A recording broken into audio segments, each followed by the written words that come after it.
Alors, nous débutons le mois de mars. Le mois de mars, c'est un mois qui est quand même assez solide. C'est le cinquième mois le plus performant de l'année. Par contre, il glisse au septième rang lorsque c'est l'année des élections. Comme présentement, là, on est 2024, c'est l'année des élections en novembre sur le marché américain. Alors, fait que ça, il va être un petit peu plus moins performant, disons, cette année, généralement à cause des élections sur le marché américain. Aussi, le mois de mars, c'est le mois des trois sorcières au niveau des options. Alors, ça fait toujours, là, vous savez, les trois sorcières, c'est une semaine là qui demande, qui est beaucoup plus volatile. Et vous savez que les options, c'est le troisième vendredi du mois.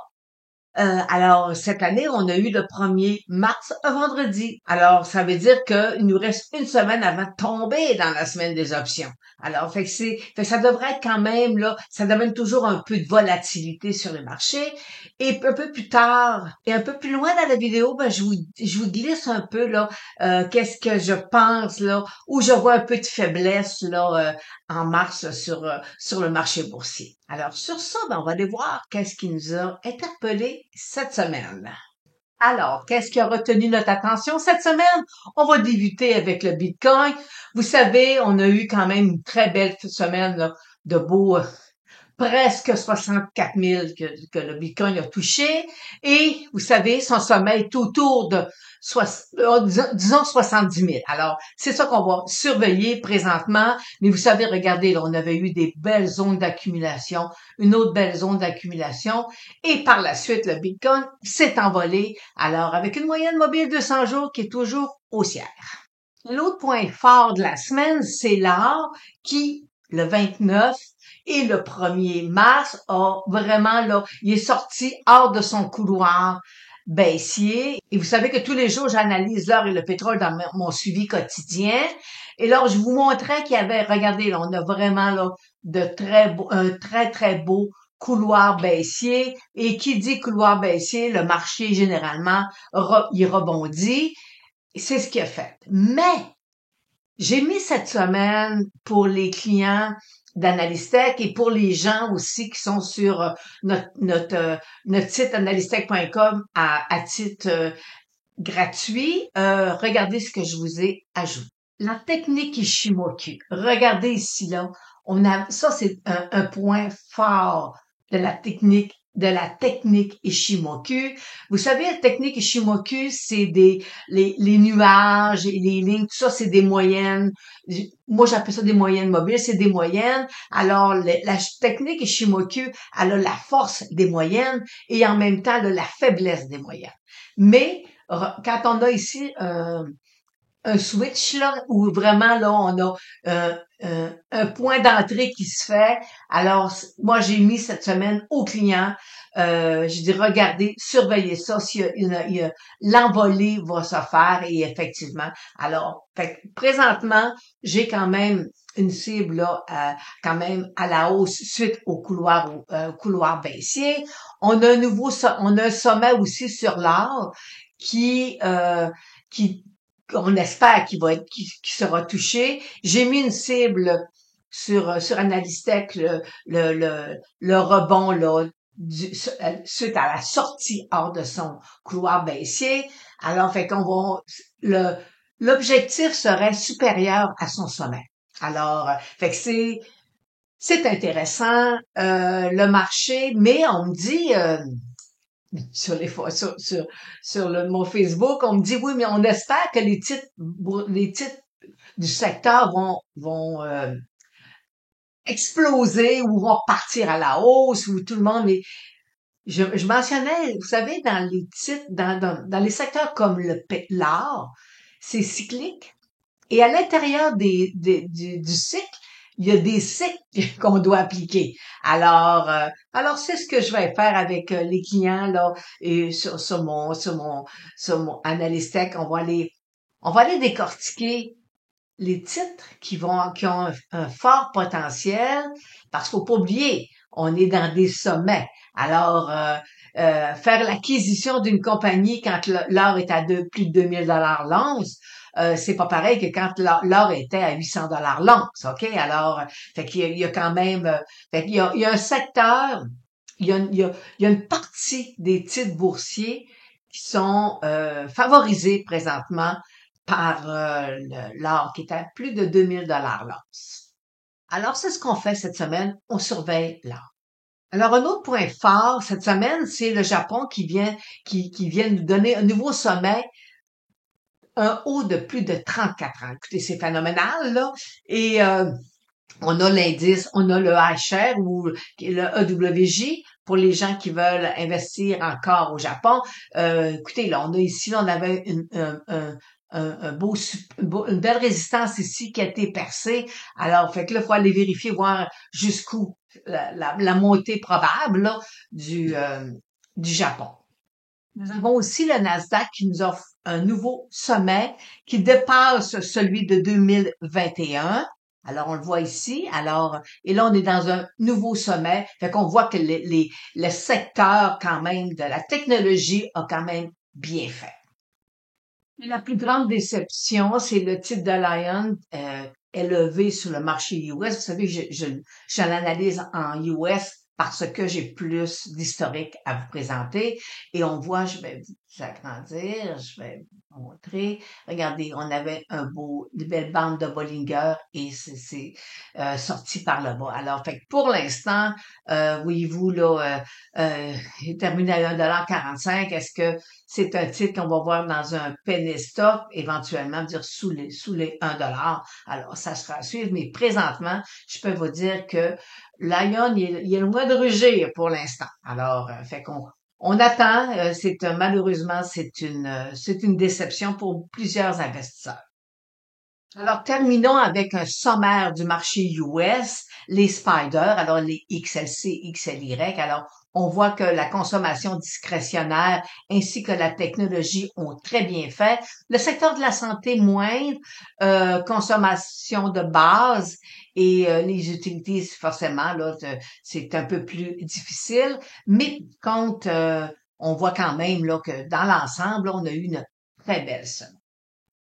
Il ne faut pas oublier non plus qu'au niveau du marché américain, l'inflation s'est pas encore stabilisée. Alors, fait qu'on voit que cette semaine, il y a eu la nouvelle là, que c'est quand même l'inflation est quand même supérieure. Et selon les analystes et selon M. Powell, ben la baisse de taux ne serait pas applicable avant juin.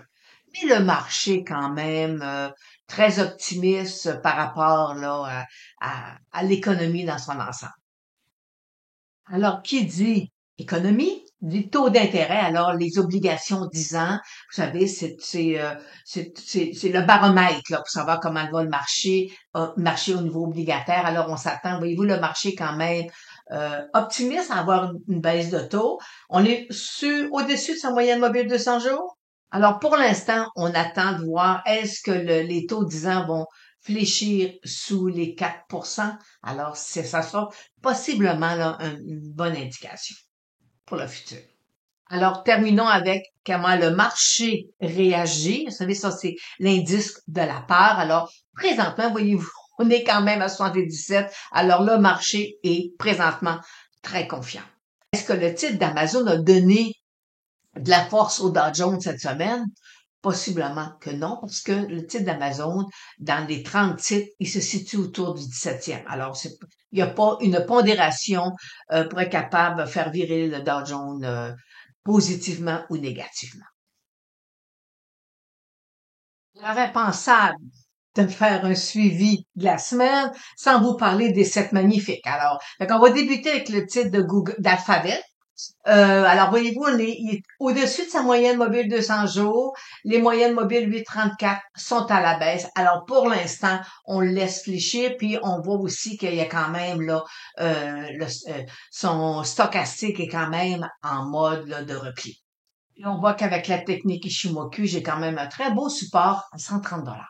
Alors, Amazon est le titre qui a été ajouté dans l'indice du Dow Jones. Alors, voyez-vous, il y a un gap à fermer où il est sorti au-dessus de son couloir latéral. Alors, pour l'instant, on surveille, moyenne mobile 200 jours, elle est toujours haussière. Est-ce que c'est une prise de position, techniquement parlant, le volume est plutôt faible. Alors, Apple. Apple qui est, voyez-vous, c'est un autre type avec Google qui est un peu plus en faiblesse dans les 7 magnifiques. On voit présentement, regardez là, il est sur une zone de support. Il est sous sa moyenne mobile 200 jours. Alors pour l'instant, sa zone de support le maintient bien, mais il y a, vous savez là que moi je fais de l'analyse technique.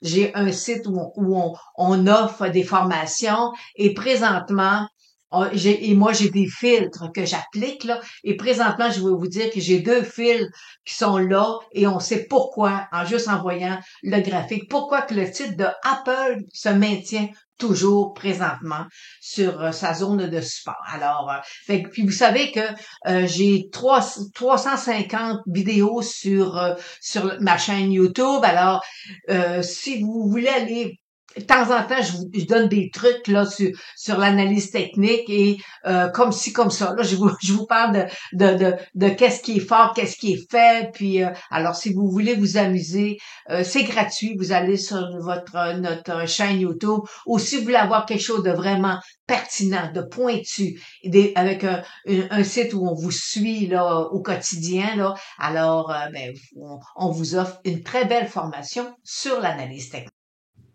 Alors, mais ta plateforme, lui aussi, regardez belle moyenne mobile 200 jours qui est haussière. Alors, pour l'instant, on va aller, regardez là, c'est que là, si je vous mets ça, on est dans un couloir haussier.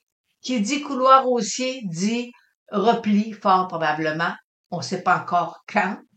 OK, mais on est ici, là, regardez, on est dans des zones de surachat. Alors, fait que possiblement qu'on a un repli qui va s'opérer bientôt et je vais vous en parler tout à l'heure lorsqu'on va analyser les indices. J'ai une petite information à vous donner sur le sujet. Microsoft, voyez-vous, moyenne mobile 200 jours haussière avec ici, là, voyez-vous, avec un très beau support. Alors, pour l'instant, ça demeure quand même haussier. Et avec les clients qui sont dans la formation, je leur ai mis cette semaine le point technique, ce que j'appelle un filtre qui devait vérifier, savoir est-ce que présentement Amazon va venir casser son support ou il va repartir à la hausse. Et effectivement, il est reparti à la hausse. NVIDIA, voyez-vous, qui a passé, aujourd'hui, cette semaine-là, et pas rien que cette semaine, hier, il est revenu au-dessus de 2 000 milliards au niveau de la capitalisation boursière. Alors, c'est énorme. Et est-ce que c'est techniquement parlant? Là, on va y aller sommairement. Techniquement parlant, des baisses comme ça, avec des repoussées comme ça crée beaucoup de volatilité. Et dans le marché, souvent, ça nous annonce que les primes sont chères sur les options et qu'il faut être prudent. Pour un investisseur à long terme, la prudence est de mise. Tesla, toujours en dessous ma moyenne mobile 200 jours, mais à l'intérieur d'un couloir haussier. Alors, on attend tout simplement que le titre là, sorte hors de son couloir. Mais examinons maintenant nos indices et on va débuter avec l'indice de la volatilité. On voit très bien que présentement, voyez-vous, ma moyenne mobile 200 jours, elle est baissière. Alors, on a toujours un point pivot à surveiller et pour l'instant, ça pourrait durer encore 4-5 jours là, avant que l'indice de la volatilité nous donne un signal qu'il y a quelque chose qui se prépare. Alors là, Dow Jones est dans un couloir haussier. Regardez ici, là, j'ai cassé j'ai 3 belles chandelles. Et moi, je vais vous dire, que présentement, quand je regarde le Dow Jones, je suis prudente, là. Je vais aller vous tracer ici un petit support.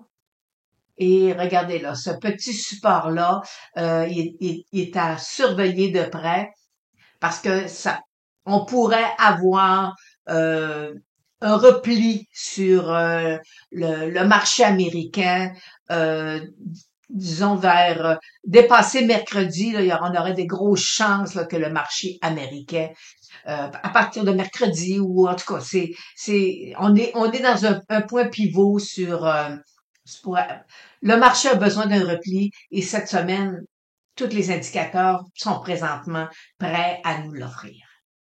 Alors, le Nasdaq 100, on voit ici qu'il est à l'intérieur d'un beau biseau. Alors, pour l'instant, avec moyenne mobile de 100 jours, c'est haussier, c'est parfait, mais mais un repli toujours possible. Le S&P 500, c'est aussi haussier, mais on voit quand même que ça se rétrécit, là. Alors, fait qu'il faut même une moyenne mobile de 100 jours qui est haussière. Alors, un repli est fort possible cette semaine. Alors, que nous réserve cette semaine au niveau des résultats financiers sur le marché américain et deux titres sur le marché canadien. Alors, c'est surtout la consommation discrétionnaire qui est à l'honneur. Alors, on va aller voir le graphique de Target, il y a Costco, il y a iGoldcan, il y a NVEI, et ensuite, Ross. Ce sont les principaux que je suis présentement là. Alors, on va aller les voir techniquement parlant. Alors, débutons avec la consommation discrétionnaire, le Spider, le XLY. Alors, présentement, pour moi, avec la technique point de figure, ma cible, elle est atteinte. Alors, on va essayer, là, faut commencer, là, faut protéger nos gains, puis regarder si on est dans des sommets. Alors, pour l'instant, ça va bien, mais il faut mettre des stops. Target, alors, pour lui aussi, la plus, là, alors Target, pour moi aussi, notre cible, elle est Algonquin Power, mais vous voyez ici, là, c'est marqué 6 points de figure à 7 dollars. J'étais baissière sur le titre. Il a touché 7 dollars avec la technique point de figure. Puis vous savez, technique point de figure, c'est un petit bijou pour être capable de calculer nos cibles à la hausse et nos cibles à la baisse. Et je peux vous dire que je suis la seule présentement depuis des années à vous l'enseigner. Et c'est une super de belle technique. Alors, pour l'instant, est-ce que j'ai une cible à la hausse sur malgré qu'il se soit accumulé? La réponse est non. Et je vais aller vous montrer avec le Ishimoku.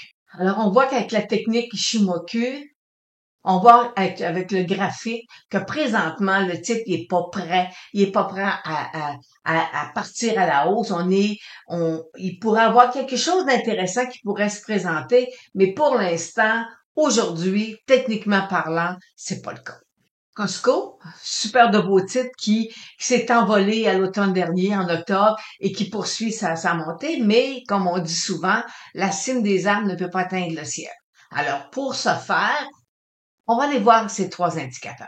Alors, vous avez les trois indicateurs et les trois nous indiquent que possiblement un repli serait fort probable. Mais avant que Costco se replie profondément, écoutez, ça va prendre des semaines et des mois, là. Alors, ça se fera pas immédiatement, mais pour l'instant, je pense que la plus-value est quand même faite sur le titre de Costco. Alors, le titre de Ross, voyez-vous, on est dans un beau couloir haussier, moyenne mobile 200 jours haussière. Alors, par contre, il n'est pas à l'abri là, d'avoir une correction. On va aller voir ces trois indicateurs. Alors, voyez-vous, pour lui aussi, on a nos trois indicateurs qui nous informent qu'un repli serait fort probable. Alors, le symbole NVEI sur la bourse de Toronto, il se range aussi sur le marché américain. Alors, voyez-vous, beau titre, il est sorti hors de son couloir baissier, il a explosé. On a eu quand même du beau volume ici, voyez-vous, parce que le volume, c'est le nerf de la guerre. On n'invente rien. Après ça, belle zone d'accumulation quand même depuis décembre. On est dans une belle zone d'accumulation sur sa moyenne mobile de 100 jours. Alors, moi, je suis haussière sur le titre. Alors, toujours avec la technique point de figure, c'est un petit bijou. Si vous voulez, vous savez, c'est que tout à l'heure je vous expliquais un peu précédemment là que j'ai des techniques, ok. J'enseigne la technique point de figure et j'ai plein de filtres que je mets à mes étudiants là dans mes analyses. Alors, et c'est souvent mes clients me disent, mes étudiants me disent, Lynn, ça sauve des vies.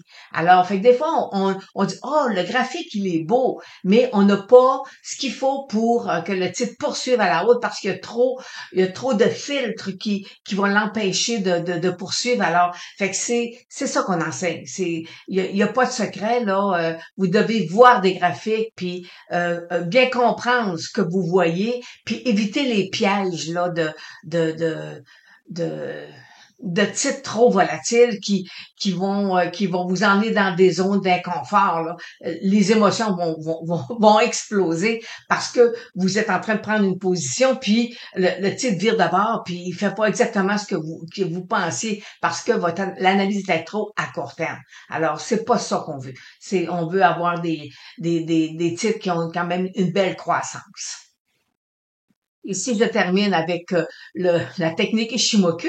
Vous savez, c'est une super de belle technique qui a ses forces et ses faiblesses. Alors, on laisse la faiblesse à d'autres, puis on va travailler avec la technique Ishimoku, puis on va travailler avec sa force. Allez, vraiment, elle nous indique, oui, c'est le temps d'y aller, oui ou non, c'est pas prudent pour l'instant. Alors, comme tout à l'heure, Algonquin Power, je vous ai dit, par contre, il y a peut-être un petit point pivot, là, qui pourrait peut-être, arriver prochainement, mais pour l'instant, aujourd'hui, c'est pas le cas, ok? Ça n'arrivera pas lundi non plus. Alors, voyez-vous avec la technique Shimoku, on voit ici, là, que le titre, là, pourrait quand même encore du potentiel à la hausse. Alors, c'est ce que j'avais à vous présenter cette semaine. On se voit dans notre direct de lundi à 15h55. Et ben d'ici là, vous avez des questions, ben sur mon Facebook, vous me posez des questions. Et si vous voulez savoir plus d'informations sur les formations qu'on en donne sur notre plateforme, parce que nos formations sont sur une plateforme, alors sous la vidéo, vous avez toutes les informations. Alors, on se revoit lundi, 15h55.